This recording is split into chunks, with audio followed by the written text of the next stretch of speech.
Ishiro Honda once said that the tragedy of monsters is the fact that they are born too tall, too strong, and too heavy.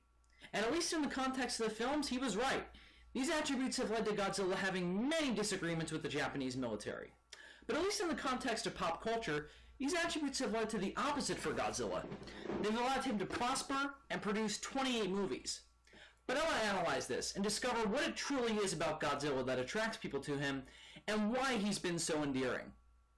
And the only way to truly do that successfully is to review every Godzilla movie ever made.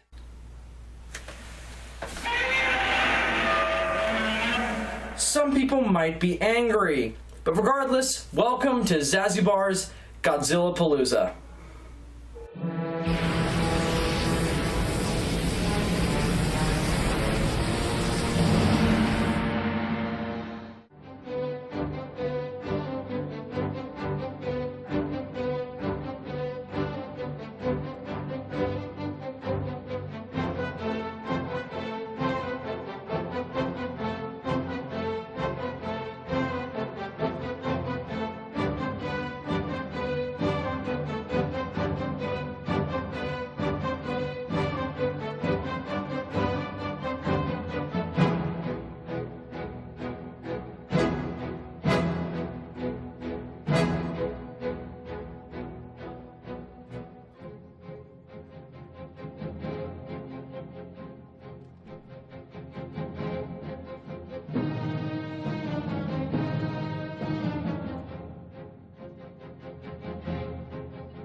Greetings, life forms of the Precambrian era. I am Zazubaar, and welcome back to Godzilla Palooza.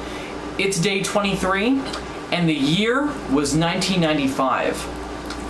TriStar Pictures had purchased the rights to Godzilla a few years back, and was desperately wanting to produce the film, and said that the only way they were going to be able to do it was for Toho to end the Godzilla series that they had going on at the time in Japan, which was the Heisei Godzilla series.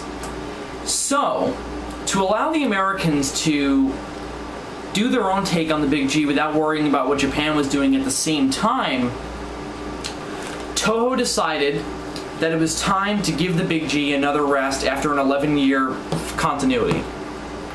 They decided to allow their baby, the king of all monsters, to die.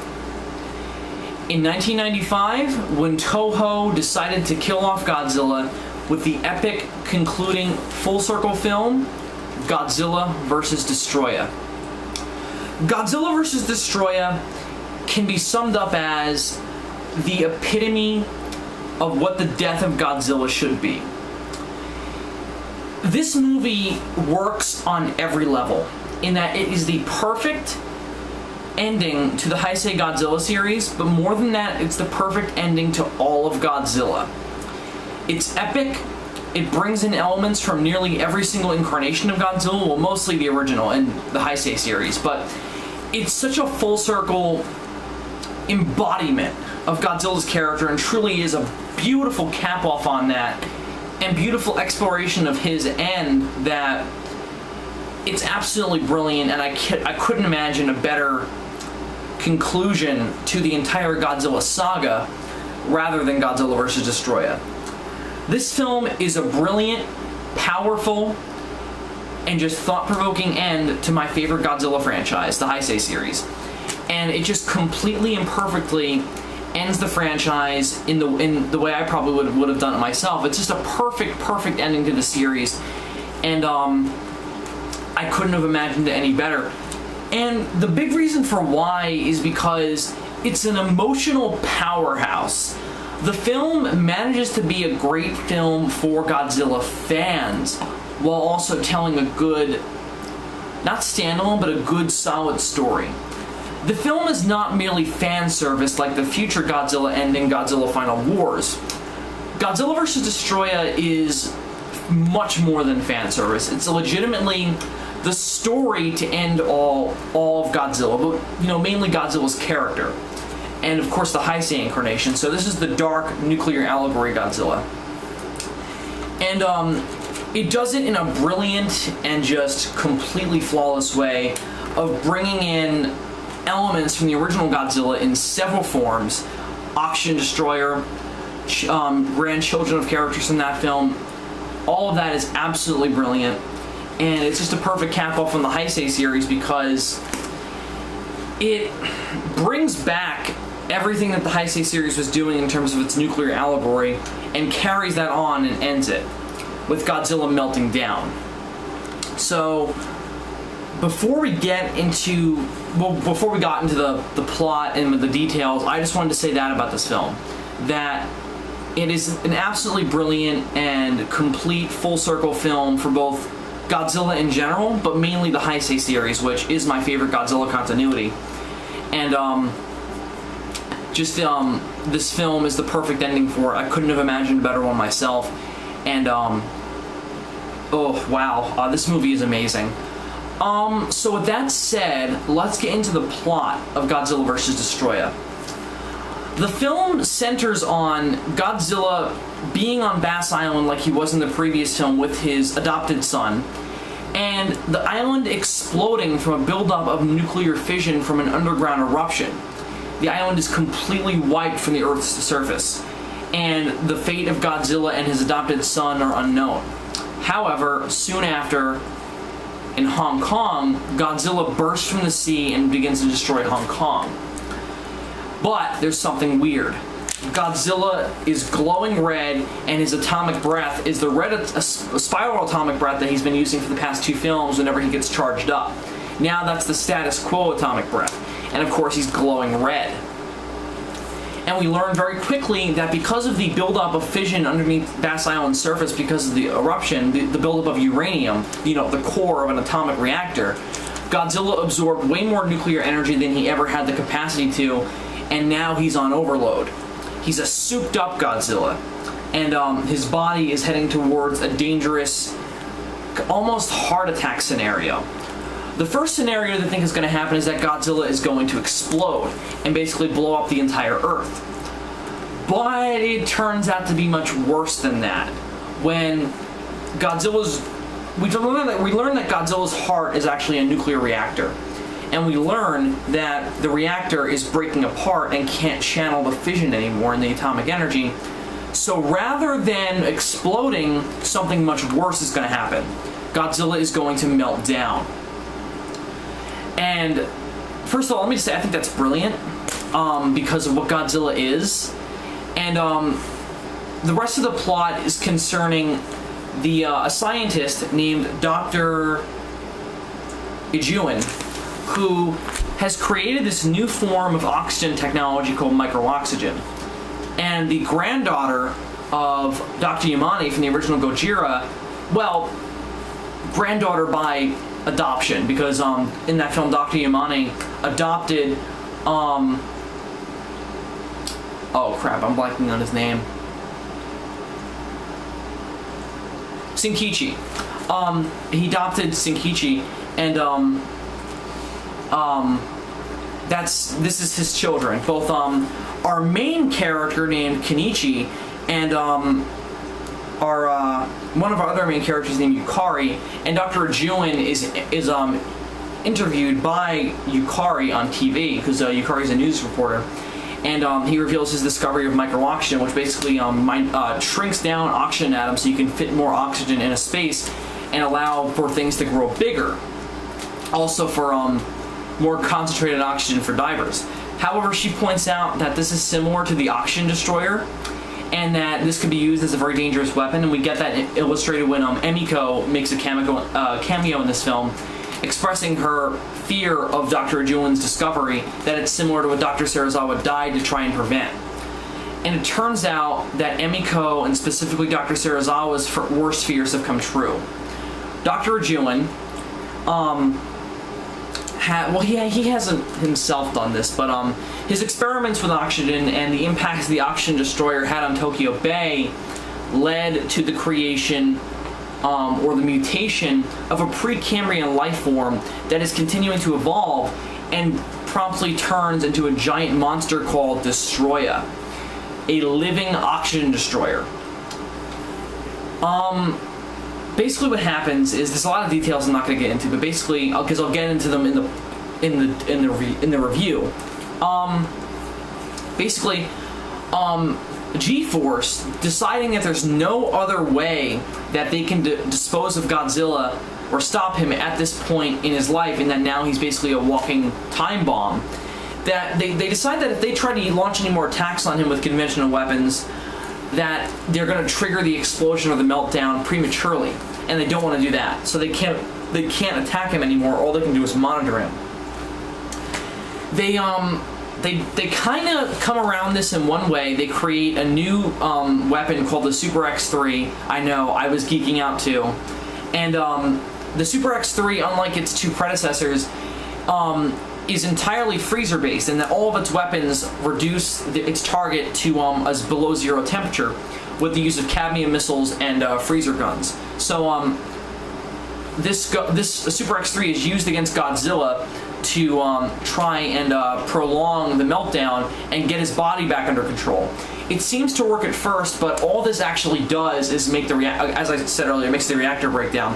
So basically, after this fails, they decide that the only way to be able to dispose of Godzilla at this state is to actually use Destroyah as a means of killing him. And they decide to bring Godzilla and Destroyah together by attracting the attention of Godzilla's adopted son, now called Godzilla Jr., who, because of the Bass Island incident, has become to look a lot more like his adoptive father, and then now he's mutated.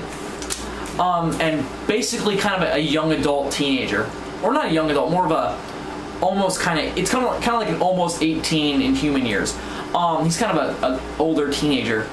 And with the help of Miki Sagusa, they want to lure Godzilla Jr. to Tokyo, where Destroyah is, and Godzilla will soon follow. So Godzilla Jr. goes to Tokyo and has a confrontation with one of Destroyah's earlier forms, because Destroyah has 1, 2, 3, 4, 5 forms, and he fights, I think it's the second one, and Junior puts up a hell of a fight. He seemingly kills Destroyah at one point, but Destroyah does drastically hurt him and fills his blood with micro-oxygen, which is not good for his blood. So Destroyah is Godzilla Jr. is in bad shape, and soon after, Godzilla himself arrives, and the two have a really touching and emotional scene where they communicate. And then the final form of Destroyah bursts out of the flames to break up this happy reunion. Destroyah quickly grabs Godzilla Jr. and drops him to his death. This is the last straw for Godzilla. He knows that this is his last fight. The human characters know this is his last fight, and damn it, he's not going to go out with a whimper. Godzilla launches a full-on assault against Destroyah for revenge for what he did to his adopted son and only kin. And despite Godzilla being at death's door, he kicks Destroyah's ass. He doesn't actually kill Destroyah, though he would have if he didn't start to melt down. Godzilla allows G-Force and the military to finish off Destroyah with the use of freezer weapons. But Godzilla probably would have killed him if he wouldn't have started to melt down. However, with the death of Godzilla Jr. and the destruction of Godzilla's one true foe, the embodiment of the Oxygen Destroyer, Godzilla begins to melt down. Everyone looks in awe as Godzilla gives his last cries, and the military, with the use of the Super X and a bunch of ULT laser cannons, attempt to lower Godzilla's temperature and contain the meltdown so that way it doesn't destroy the entire world. They succeed. However, Godzilla does indeed melt down and is gone from the world forever. Tokyo is left in nothingness. However, as the human characters begin to cry and lament Godzilla's death, the smoke begins to clear around Godzilla's meltdown site, and a shadow can be seen in the distance. The camera slowly begins to zoom in, and we see the figure of a full-grown Godzilla. Junior, absorbing the released radioactivity by his adoptive father, has become the new Godzilla. And we end the film with a montage of the original Godzilla and the Heisei series. Wow. This plot is amazing. I mean, just everything about it is just awesome. Where do I start? The use of the Oxygen Destroyer is brilliant in that, you're bringing the thing that killed the original Godzilla in a movie that solely was made to kill Godzilla and end the series. That's just a brilliant idea. Perfect monster to create to kill Godzilla. And it's just so natural and so believably put into the story in that, okay, I really like the parallel of Godzilla's origin to Destroyah's origin, in that Godzilla is a monster born from a new weapon called the H-bomb. Destroyah was a creature also mutated by a different new weapon called the Oxygen Destroyer. And I love how that's paralleled, and it makes them perfect and natural enemies, and the fact that Destroyah is the thing that is involved in the death of Godzilla is perfect because it is an emotional battle for Godzilla as well as a physical one. Because Godzilla is dealing with a monster that is born from the thing that killed basically his father. And he's also dealing with the monster that has just killed his adopted son, his only kin. As one of the characters says in the film, he's facing the thing that wiped out his entire family. That is not easy for him, and what adds insult to injury is the fact that he's dying. So,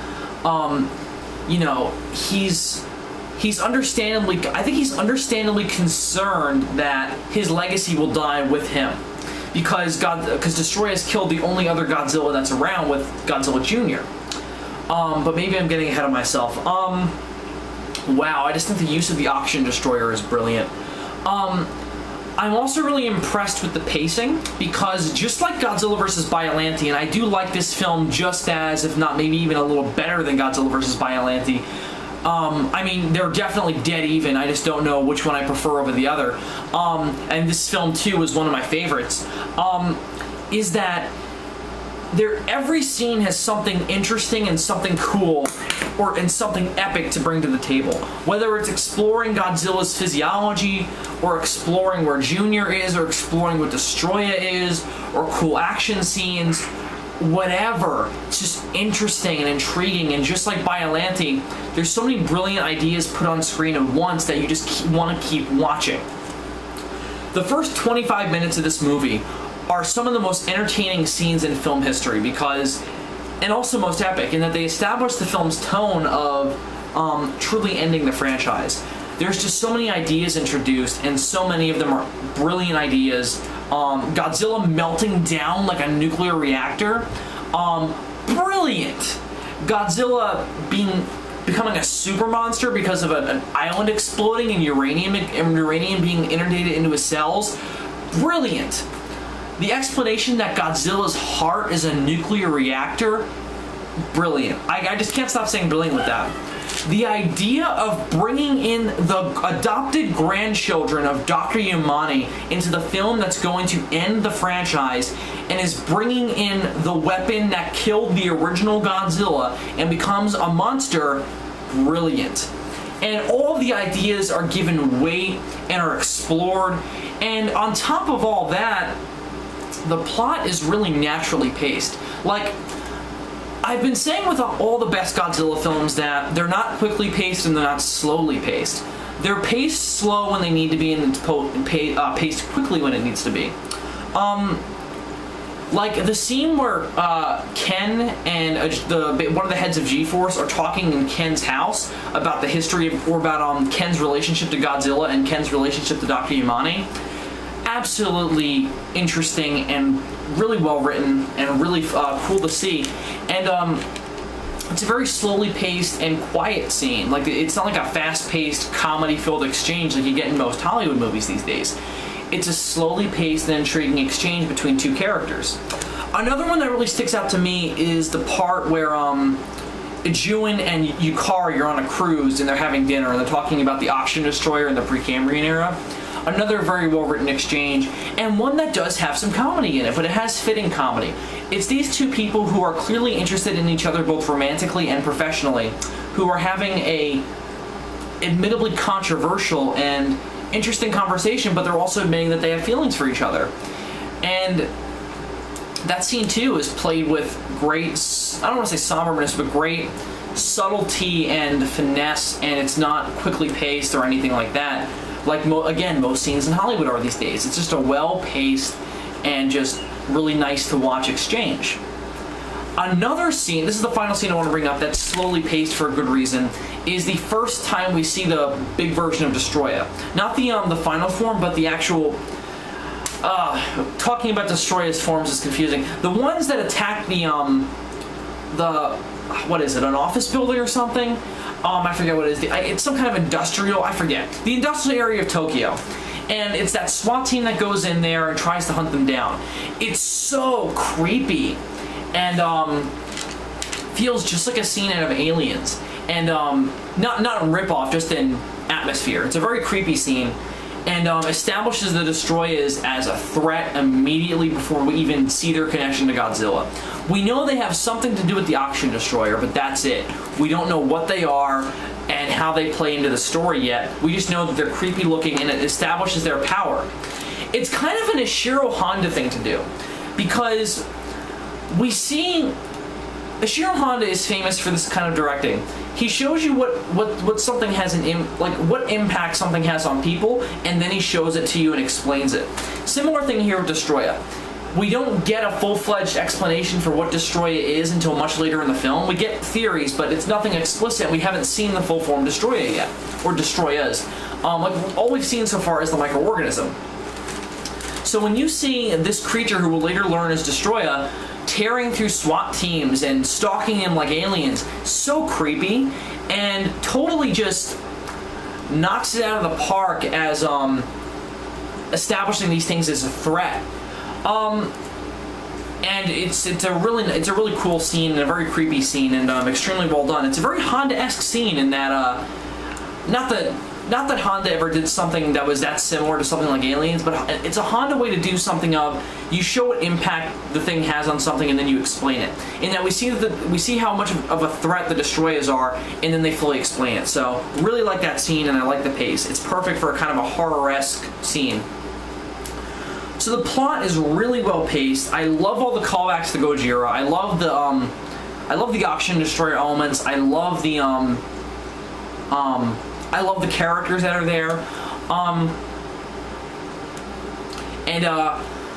I really like I really like the plot, and the Oxygen Destroyer thing is just so brilliant. And I also love the idea of Godzilla melting down like a nuclear reactor. It's just such a cool idea. It's freaking brilliant. And what makes this film leaps and bounds better than films like Godzilla vs. Space Godzilla, that has some ideas that are interesting like this, you know, like Yuki and Project T and all that. What makes this way better is the fact that all of the ideas are not only integral to the story, but they're not only integral to the story, but they're also well explored and carry on through the entire film. The Oxygen Destroyer idea is carried on till the end, and is built up throughout the entire film. The idea of Godzilla melting down carried on throughout the entire film. It's all carried on, it's all integral to the story, and makes the film very dense with material like the original Gojira. It's just a really, really great Godzilla movie, filled with interesting ideas, very unique in its plot, and just has so many brilliant ideas that you're constantly interested in the film, and you constantly want to keep watching to see how these ideas are developed, and they are developed very greatly. So the plot is just freaking brilliant and well paced and well told. It's just a really great story. And again, the perfect cap to the Godzilla franchise.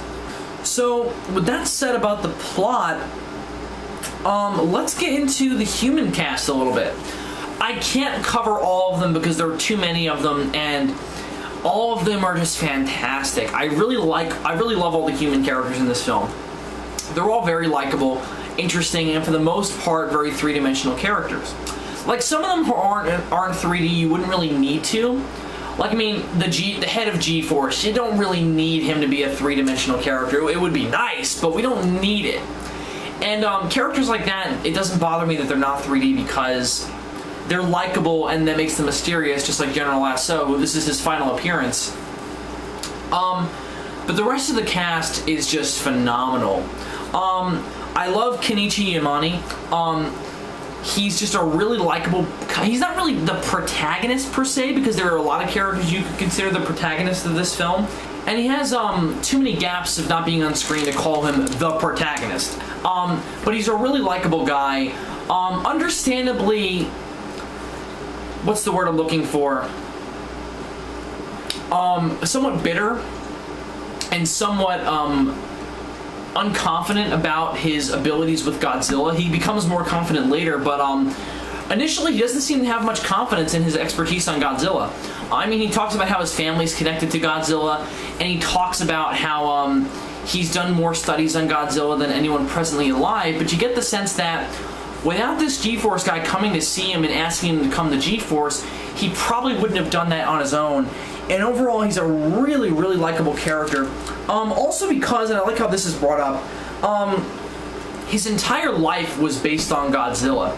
His father spent nothing but every minute of his existence gathering data on Godzilla and becoming a scientist of his own. We learned that Shinkichi, if I'm saying that name right, I apologize. It's been a while since I've seen Gojira after so long of Godzilla Palooza. I might be forgetting the name.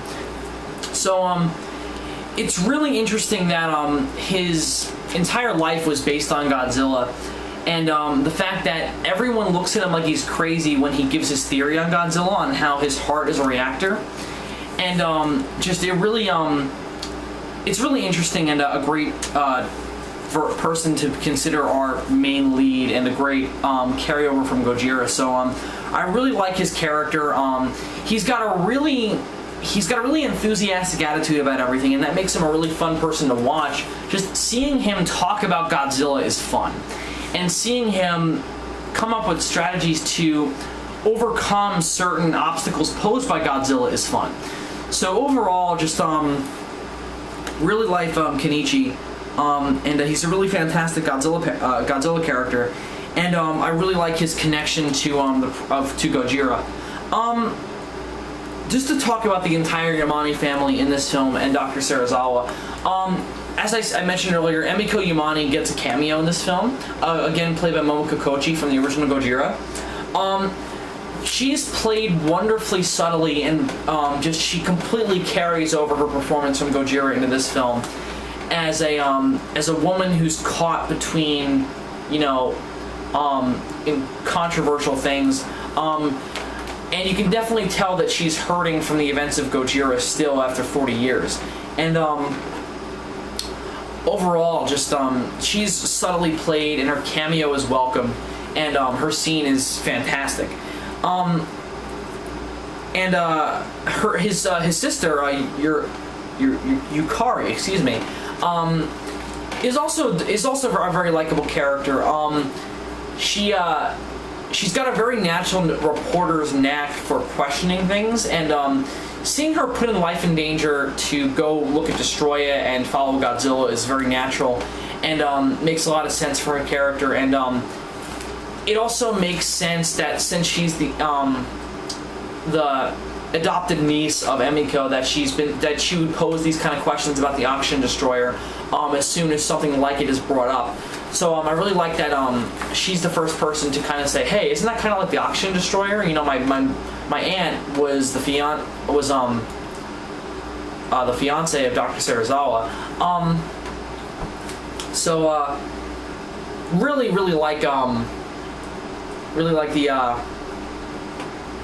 like her character, and I really like her connection to the original Gojira. So I really like Yukari as well. The last character I want to talk about in detail, because I could go into basically everyone, but this review would be longer than it needs to be, is I want to talk about Miki Sagusa. This is her final Godzilla film, and unlike the last film, she totally redeems herself from the previous film. No longer is she the ranty bitch who doesn't make any sense. Now she's a subtle, somewhat tragic character, in that she's desperately trying to save Godzilla Jr. and find out about him. And she doesn't have a ton of screen time in this film. She is definitely subtly played, and I really like that for her character, especially with the travesty of the previous film. And I really like that she's being a lot more subtle about her feelings about Godzilla, in that, yes, she thinks that he deserves to live, but she knows he's going to die anyway. So now she's not as hardcore and not as unlikably ranty and bitchy as she was in the previous film, because yes, she acknowledges that Godzilla is a living being that deserves to live, but she also understands that he's going to die anyway, and that ultimately the world must come first. What she refuses to not accept is the fact that we can sacrifice Junior as well.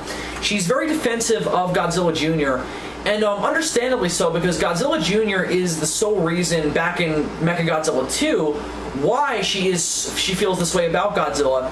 So I really like that subtle carryover from that characterization, that realization from that film, in that he is the key to her feelings about Godzilla, and she feels very protective of him because of that. I really, really like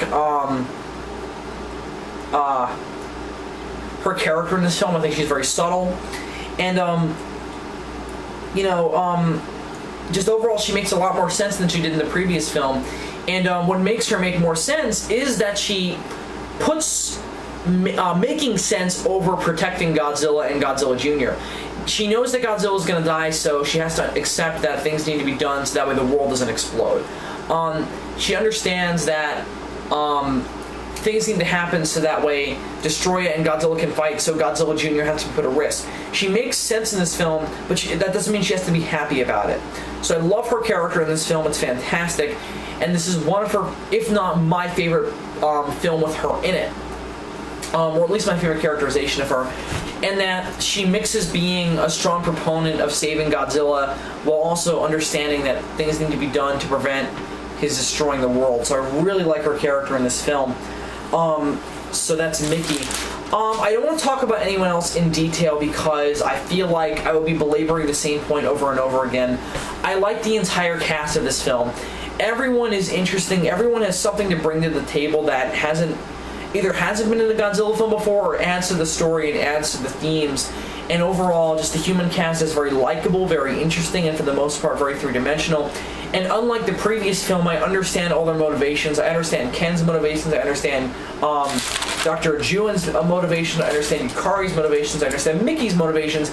Everyone makes sense and all stay in character, and the acting is fantastic. Everyone is very believable in their performance, and everyone really brings an emotional connection to this film that we need, with this being the death of Godzilla. And that last couple minutes is just wow. Everyone plays their reactions to Godzilla's meltdown perfectly. I mean, I'll get into this in a minute, but aside from the visual image of seeing Godzilla die, seeing everyone's reactions was really the icing on the cake that made the whole thing delicious. In that, if that makes any sense, that was the topping that made me cry. Aside from the visual image of seeing Godzilla melt down, but we'll get to that in a few minutes. So I absolutely love the human cast. I think they're all very interesting. I think they're all brilliantly carried over, either from Gojira or from the Heisei Godzilla franchise, and all of them are very three-dimensional. I understand all their motivations, and it's up there in my favorite Godzilla casts. So I really like the human cast.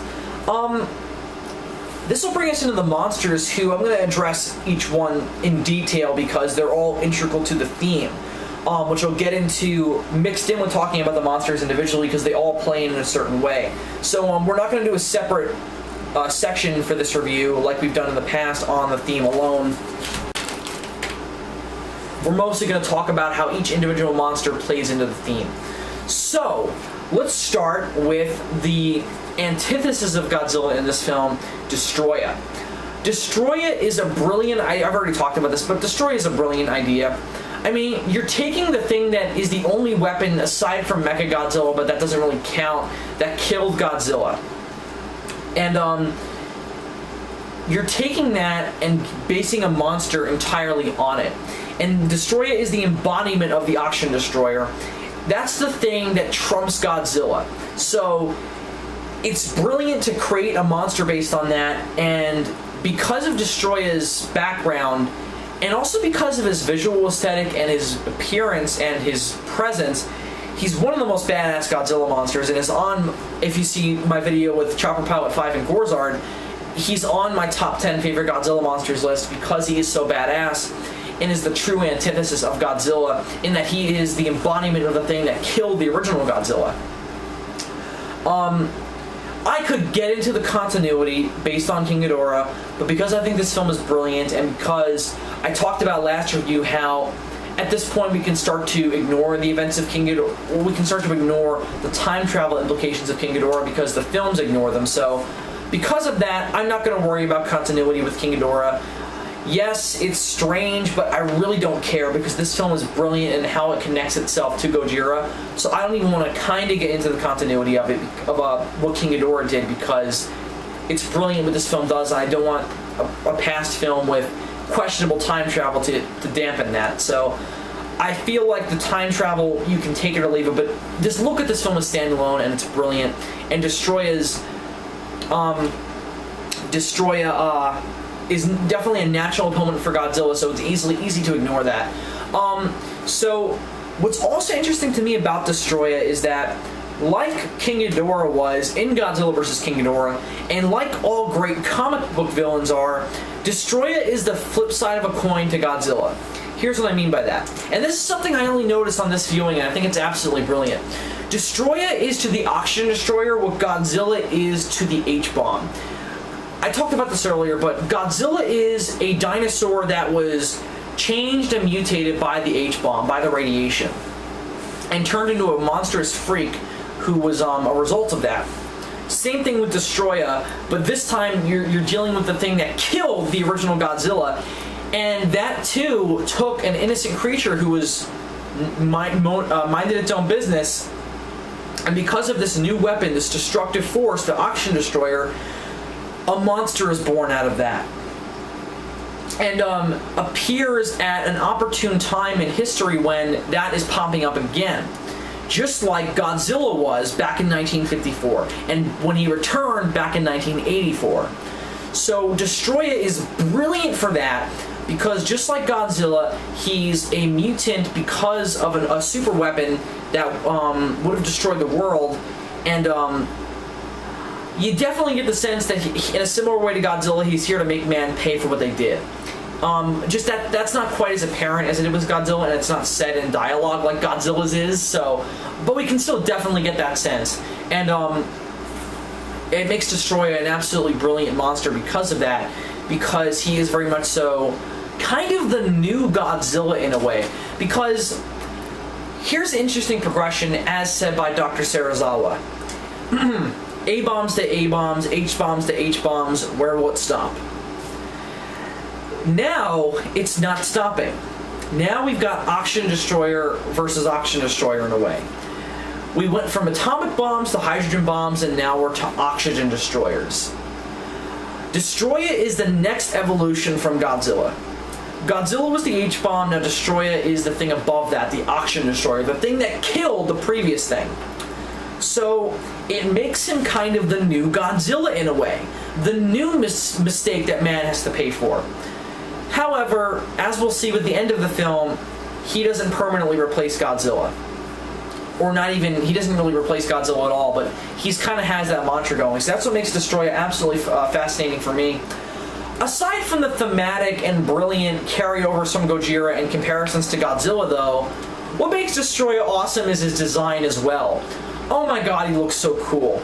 To quote James Rolfe and to quote Chopper Pilot 5, he looks like the goddamn devil. And isn't that so fitting for the monster that's involved in the death of Godzilla? Kills Godzilla's son and also killed the original Godzilla. Just so fitting.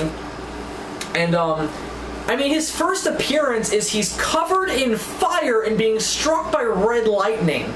He is immediately established as a badass force not to be reckoned with, and you just don't want to mess with him. And seeing Godzilla fight him is just whoa.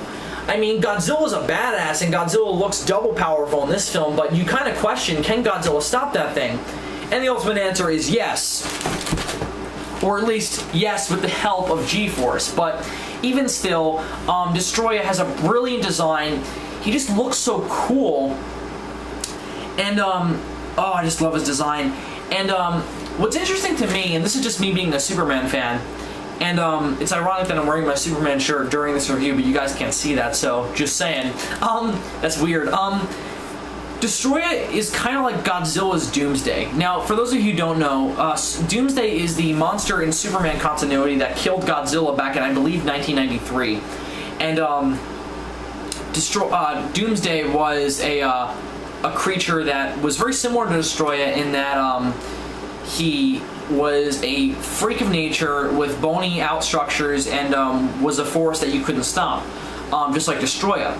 So I get the sense that Destroyah was definitely inspired by Doomsday. I'm not saying he's a ripoff of him, because that would be giving Destroyah not enough credit at all.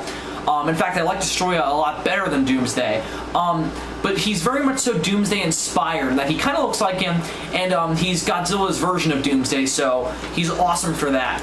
I mean, for the same reason you'd put Doomsday on a list of top 5 Superman villains, you'd put Destroyah on a top 10 list of Godzilla villains. So that's also why I love Destroyah. So Destroyah is a brilliant monster, one of my favorite Godzilla monsters, and he just looks really badass, so wow, I love Destroyah. I also love the horn on his head that he uses to cut Godzilla open. Oh, it's so raw and just so cool looking and just so destructive. Destroyah is absolutely fantastic.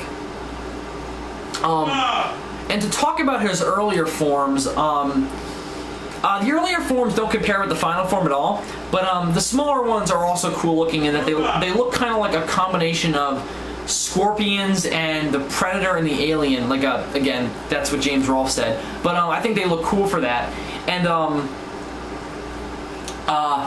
overall, I love all the designs for Destroyah. The flying one looks interesting, but it's not entirely memorable. Maybe that's just because it doesn't have a lot of screen time. But it is cool looking, and it's ultimately very, very similar to Destroyah's final form.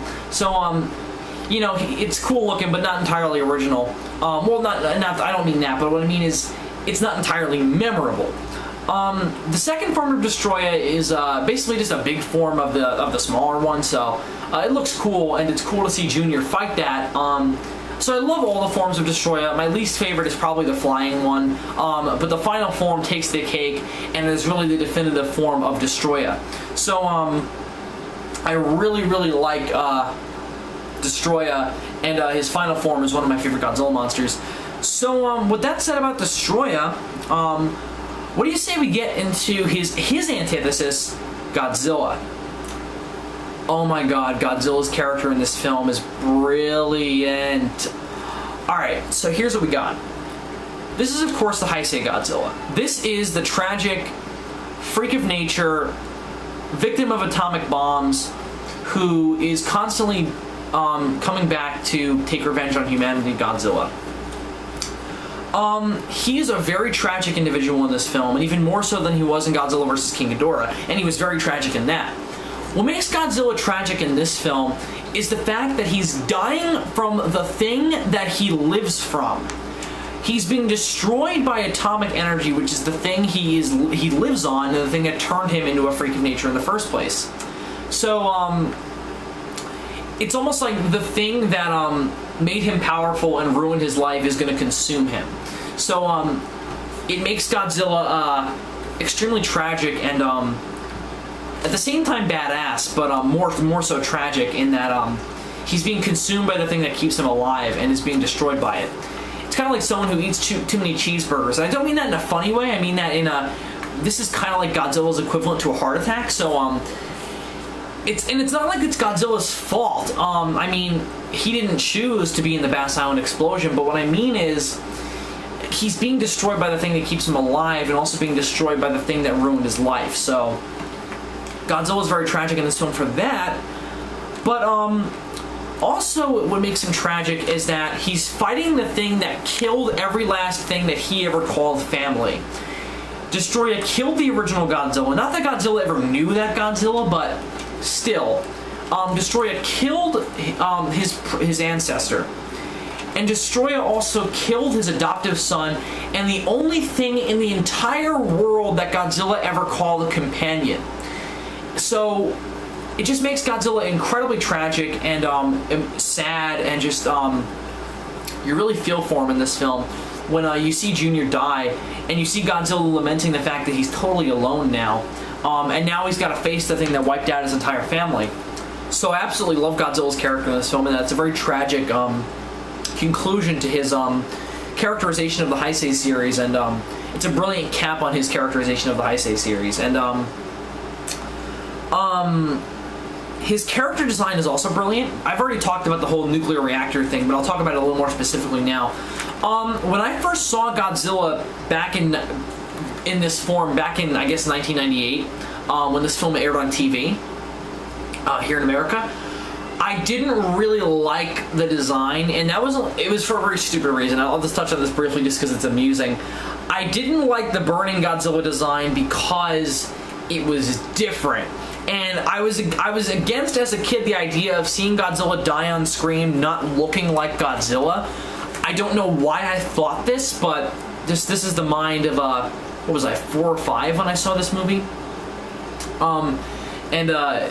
You know, that's the mind of a 4 or 5-year-old who loves Godzilla. I mean, I still cried when Godzilla died, but it was just unusual for me to see him die not looking like he usually does. So it's a stupid complaint, and not one that I have these days. And it's not it's not a problem. It's just an amusing thing I had when I was younger. Nowadays, I love the design, and I think it's brilliant. The thing I love is that we're taking the nuclear allegory and the nuclear origin of Godzilla all the way to the end. Like, that's a permanent part of the character, or at least this version of the character, in that it's the thing that kills him and the thing that ultimately consumes him. So I love the design for that, and the way it glows, it's almost like a visual time bomb for Godzilla.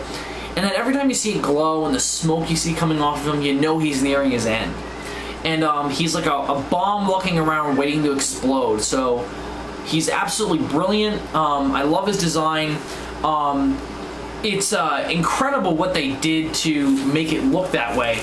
Basically, they sliced a bunch of holes in the previous Godzilla suit and filled it with orange lights and covered it with a special material that the lights would shine through.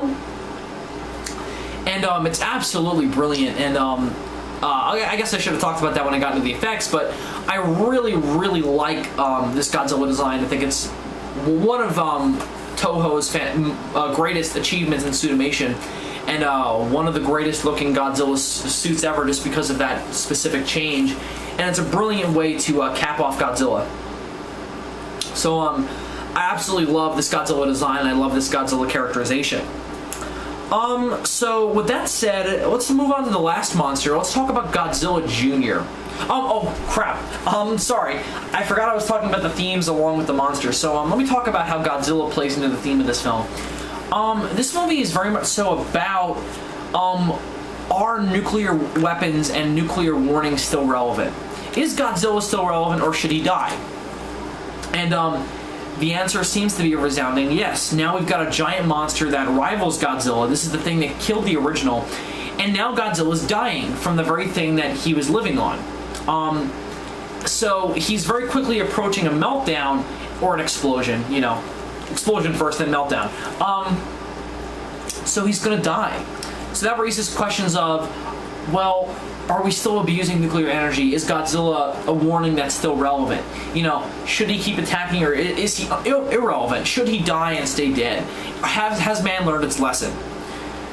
Godzilla melts down and leaves a permanent mark on humanity that you guys messed up, and this is what you get for it. As Yukari says, we're the ones who paid for it in the end, with a Tokyo that's totally leveled to the ground, and I mean, there's nothing left. I mean, it's just smoke. And just seeing Godzilla melt down is a visual symbol of, you know, you guys messed up, and here's my final word to you people, that you guys messed up. Godzilla melts down and totally wipes out Japan's capital city. So the question is it time for Godzilla to be put to rest? Have we learned our lesson? Have we moved on from nuclear weapons and gone on to oxygen destroyers embodied by Godzilla? Embodied by Destroyah, excuse me. It's very late at night, I apologize if I'm going to slur my words together and mix up names and stuff. And the answer at first seems yes. Man has learned its lesson. The Oxygen Destroyer monster is dead, and Godzilla is dead. Both monsters that were products of man's mistakes and man's quest for power are dead. The man who is potentially going to continue the Oxygen Destroyer research and go deeper into it and create a new arms race has come to a realization that I can't do this, and has decided to give it up. So the Oxygen Destroyer race is done. What about Godzilla though? What about nuclear arms? What about nuclear energy? Is it time for Godzilla to die? Godzilla melts down and it seems that man has finally learned its lesson. Or has it? Let's talk about the final monster of Godzilla vs. Destroyah. Let's talk about Godzilla Jr. Godzilla Jr. is my favorite version of Godzilla's son because one, I love his design. He legitimately looks like a young Godzilla in that he's got smaller spines and a more dinosaurian looking posture, and he's a lot smaller than Godzilla, obviously. And overall, he looks like a young Heisei Godzilla. He's also really well developed in that he started out as a peace-loving, non-violent dinosaur back in Godzilla vs. Mechagodzilla 2. He was barely in Space Godzilla, but now he's been hit by nuclear energy. Now he's become just like his adopted father. So the question is, the question of are nuclear weapons still relevant? And Godzilla Jr. answers that question. He becomes a violent monster. He starts killing whales, and he gets his own atomic breath, and he looks like Godzilla, and he starts to kind of terrorize people. He bursts out of the sea and scares the shit out of a bunch of beachgoers. But he doesn't seem to be malevolent like his dad, but he seems to be different and definitely more aggressive, just like his dad. But he doesn't seem to be malevolent like Godzilla is, or revenge-seeking like Godzilla is. He doesn't have a reason to yet. He hasn't suffered the wrath of man quite yet. Sure, he's been hit by nuclear energy, but it wasn't man's fault. And then he meets Destroyah, a product of man, the product of the Oxygen Destroyer. And Junior is killed by him. And then Godzilla melts down. And all of Godzilla's energy goes into Junior.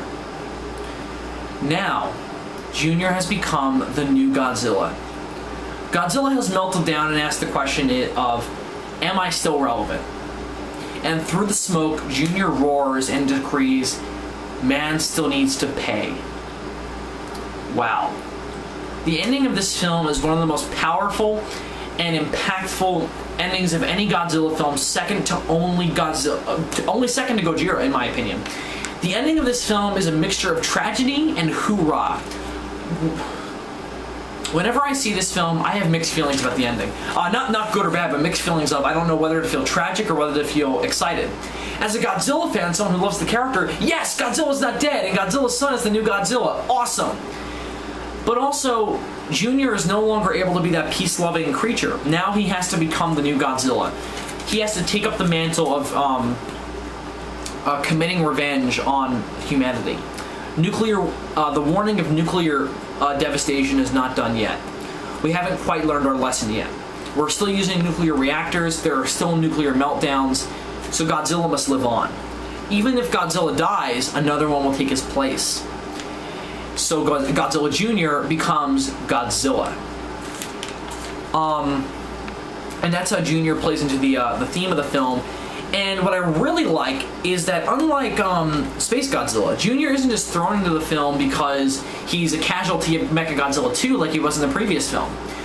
He is integral to the themes and integral to the story in that he's the thing that gets Godzilla and Destroyah together and gives Godzilla a direct reason to fight Destroyah. So he's integral to the story and integral to the themes for that reason. So this is easily my favorite version of the character of the son of Godzilla, right next to Mechagodzilla 2, and he's absolutely brilliant. I love his characterization. I love his play in the theme. He's just a brilliant character, tragic, and ultimately the embodiment of God. There must always be a Godzilla as long as man is making mistakes.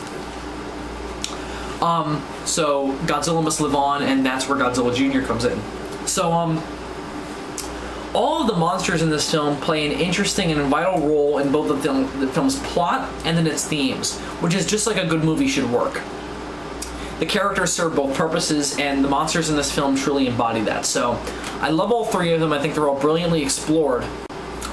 So overall, I think the monsters in this film are brilliant, particularly Godzilla and Destroyah, though Godzilla Jr. is also brilliant. So the themes in this film are fantastic.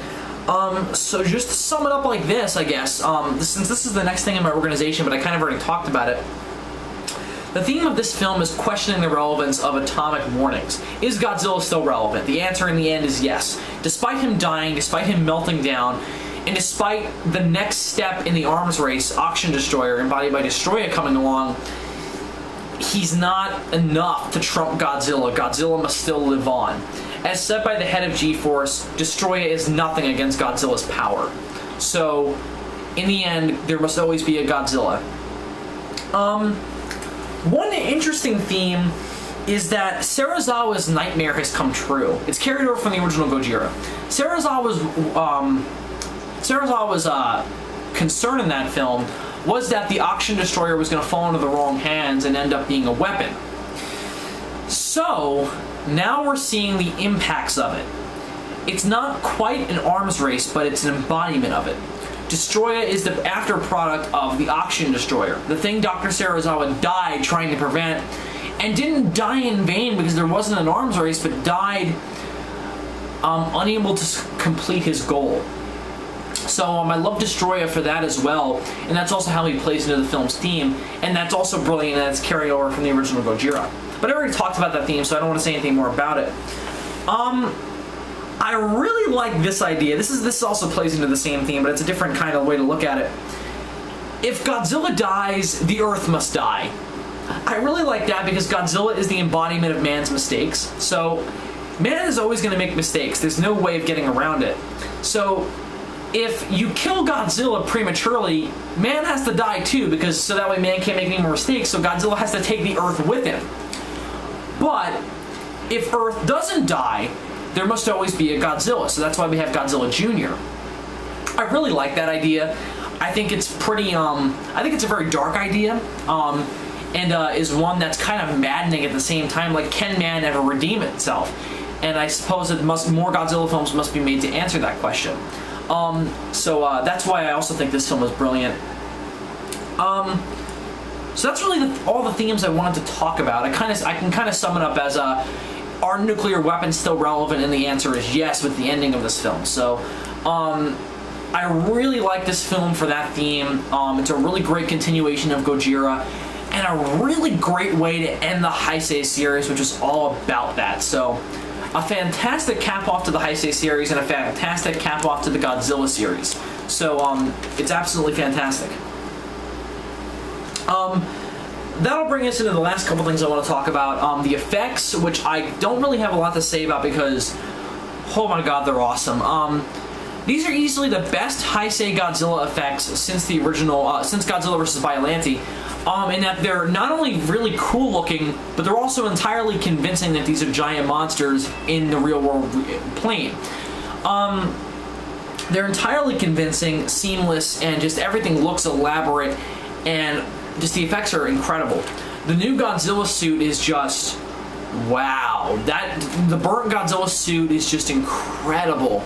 Just the way they did it with cutting out and putting in all those lights. Today would have been CGI. They actually had to do something like that intricately, and it looks great, and I never had any idea how they did it until about a year ago. So, it's awesome and fascinating, and the effects in this film are astounding.